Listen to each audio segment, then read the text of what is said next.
আজিকালি আমাৰ ইঞ্জিনিয়াৰবিলাকে ৰাস্তা চাব নাযায়, ঠিকাদাৰসকলেও ৰাস্তাবিলাক মিস্ত্ৰীসকলৰ ওপৰত দি দিয়ে।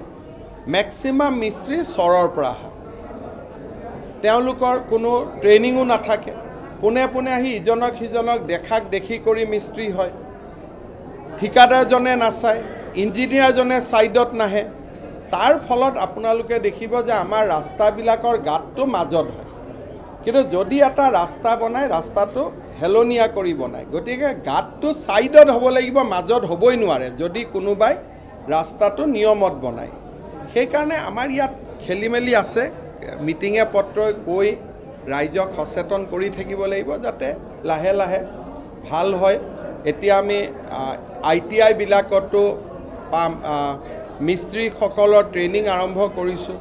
2 দিন পিছত আমি নিয়ম বনাব লাগিব যে PWD ৰোডছত মিস্ত্ৰী অকল প্ৰশিক্ষণপ্ৰাপ্ত মিস্ত্ৰীহে কৰিব লাগিব। তেনেকুৱা লাহে লাহে 4-5 বছৰ লাগিব, লাহে লাহে আমি কথাবিলাক বদলাই গৈ থাকিম। ছেপ্টেম্বৰত কৰি নাই, গুৱাহাটীত যিখিনি হৈছে এইটোতো ফ্লাডৰ কাৰণে হৈছে, কিন্তু কামৰ গতি যিমান উচ্চমানৰ হ'ব লাগে আমাৰ নহয়, কাৰণ ঠিকাদাৰটো যোনে তোনে হ'ব পাৰে, তেওঁ ইঞ্জিনিয়াৰ হ'লেও হ'ব পাৰে, ইঞ্জিনিয়াৰ নহ'লেও হ'ব পাৰে। সেইকাৰণে ব্যৱহাৰিক অসুবিধাটো বহুত আছেই, তাৰ মাজতে যুঁজি থাকিব লাগিব। যিমানখিনি পাৰোঁ ঠিক কৰিম, যিমানখিনি নোৱাৰোঁ যুঁজি গৈ থাকিব লাগিব।